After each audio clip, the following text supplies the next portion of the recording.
मैंने किसी दूसरे चैनल पे देखा कि भाई यही कह रहे हैं। फिर मैंने सुना एक्सरे मशीन, मंगलसूत्र, पता नहीं क्या क्या कह रहे हैं। तो क्यों कर रहे हैं ये? कभी सोचा है आपने? क्या सोचा है? उम्र का तकाजा ये भी है।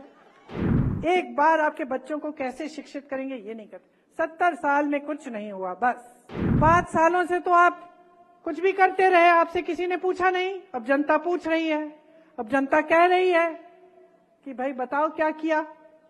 तो अब घबराहट हो रही है, अब बहकी बहकी बातें, वही हिंदू मुसलमान। क्या लेना देना आपको कि कितने बड़े नेता है? अगर इतने बड़े नेता आपको पानी नहीं दिलवा सकते, आपका घर नहीं बनवा सकते, आपको रोजगार नहीं दिलवा सकते। हाँ, इंदिरा जी थी, मर गई देश के लिए, शहीद हो गई देश के लिए। हाँ, राजीव जी थे, टुकड़ों में घर लाई मैं उनको, शहीद हो गए इस देश के लिए। कांग्रेस पार्टी को ना देखे तो वाजपेयी जी भी थे, जो सभ्य इंसान थे कम से कम। मैंने सोचा किसी ने गलत वो वीडियो मॉर्फ करके कर दिया होगा। फिर दोबारा मैंने किसी दूसरे चैनल पे देखा कि भाई यही कह रहे हैं। फिर मैंने सुना एक्सरे मशीन, मंगलसूत्र, पता नहीं क्या क्या कह रहे हैं। फिर आगे जाके कुछ और भटकी भटकी बातें कहने लग गए। तो क्यों कर रहे हैं ये? कभी सोचा है आपने? क्या सोचा है? उम्र का तकाजा ये भी है।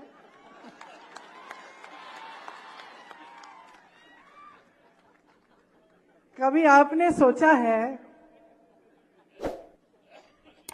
कि आपका ये जो वोट है कितना कीमती है? कितना कीमती है? इससे 5 सालों का भविष्य बनने जा रहा है। इससे आप तय कर रहे हो कि अगले 5 सालों में गैस सिलेंडर कितने का मिलेगा। इससे आप तय कर रहे हो कि कोई जब दुकान जाओगे कि कुछ खरीद पाओगे कि नहीं। इससे आप तय कर रहे हो कि अपने नौजवान बच्चों को रोजगार मिलेगा कि नहीं। इससे आप तय कर रहे हो कि ये महान देश जिसके लिए लोगों ने खून दिया, लोगों ने मेहनत की बनाने के लिए, इसका भविष्य क्या होने जा रहा है। और आज तो हम इस जगह पहुंच गए हैं कि 10 साल इनकी सरकार चली है। मुझे नहीं लगता कि 5 साल और ये देश सह पाएगा। अब तक तो सह लिया, अब संविधान बदलने की बातें हो रही हैं। कह रहे हैं 400 पार, हम संविधान बदल देंगे। क्या करने जा रहे हैं क्या पता।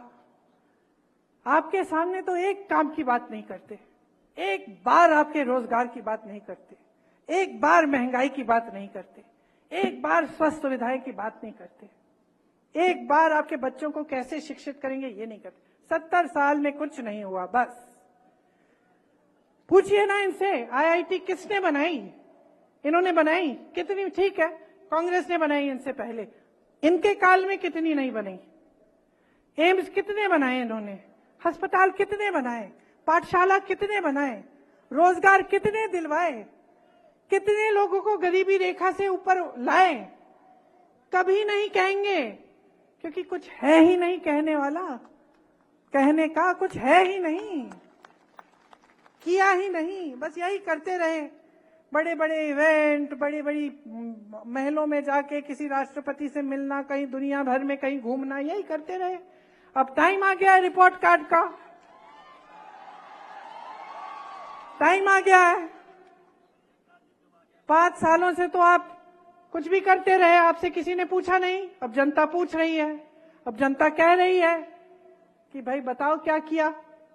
तो अब घबराहट हो रही है, अब बहकी बहकी बातें, वही हिंदू मुसलमान, वही इधर उधर की बातें, वही विश्व गुरु, वही दुनिया के सबसे बड़े नेता हैं मोदी जी।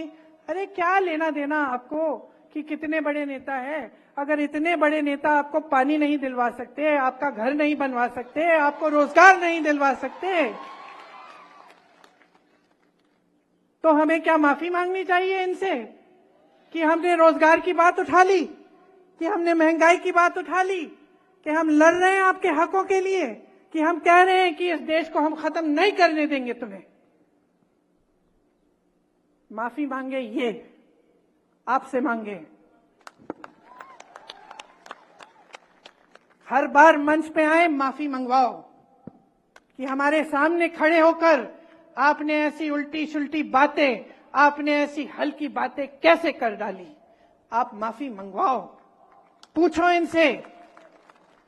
कोई जिम्मेदारी नहीं होती प्रधानमंत्री की देश के प्रति, कोई जिम्मेदारी नहीं होती जनता के प्रति कि जनता के सामने मंच पे खड़े हो सच बोलो। यही जिम्मेदारी होती है। ये दिल में लेके ये जिम्मेदारी उठाते हैं प्रधानमंत्री। मैंने देखे हैं ऐसे प्रधानमंत्री, और मैं ये नहीं कह रही हूं कि सिर्फ मेरे परिवार के सदस्य थे। हाँ, इंदिरा जी थी, मर गई देश के लिए, शहीद हो गई देश के लिए। हाँ, राजीव जी थे, टुकड़ों में घर लाई मैं उनको, शहीद हो गए इस देश के लिए। लेकिन मनमोहन सिंह जी भी थे जो क्रांति लाए इस देश में। कांग्रेस पार्टी को ना देखे तो वाजपेयी जी भी थे जो सभ्य इंसान थे कम से कम। और मैं दावे के साथ कह सकती हूं कि ये देश का पहला प्रधानमंत्री होगा जो आपके सामने इस तरह से झूठ बोलता है, जिसके दिल में इतनी भी भावना नहीं है कि मैं जनता के सामने बोल रहा हूं, मेरे मुंह से सच निकलना चाहिए। इन्होंने कितनी गाली दी हमारे परिवार को, इससे हमें कोई परवाह नहीं है। किसी को नहीं छोड़ा, मां को नहीं छोड़ा, पिता को नहीं छोड़ा, दादी को नहीं छोड़ा, दादा को नहीं छोड़ा, परदादा को नहीं छोड़ा, भाई को नहीं छोड़ा, पति को नहीं छोड़ा। कोई बात नहीं करते रहे। 56 इंच का इनका सीना नहीं है, इनका सीना नहीं है, लोहे के सीने हैं हमारे। करते रहें, लेकिन देश के सामने इस तरह के झूठ बोलना, इस स्तर पे आना देश के सामने कि कोई राजनीतिक दल आके एक्सरे लेकर आपके घर में घुस के, मतलब मजाक की बात है। तो मैं सिर्फ एक आग्रह करने आई हूं आपसे कि इस बार जो आपका वोट है ना, वो किसी नेता के पक्ष में नहीं, किसी पार्टी के पक्ष में नहीं, ये वोट आपका वोट है। अपने देश को दो, इंडिया को दो। गठबंधन का नाम भी इंडिया है, लेकिन आप सोचिए, ये आपका देश है, ये आपका देश है। अपने देश को अपने दिल में रखो। समझो कि आज वो पल आ गया है कि आपको अपने आगे देखना है, सिर्फ अपना नहीं, सिर्फ अपने परिवार का नहीं, अपने गांव का नहीं, अपने घर का नहीं, अपने शहर का नहीं, अपने प्रदेश का नहीं। अब अपने देश के बारे में सोचो। ये देश है, देश ने जीवन दिया है, देश ने सब कुछ दिया है आपको और हमको। ये जो वोट है इतना कीमती है, इसको व्यर्थ मत करो।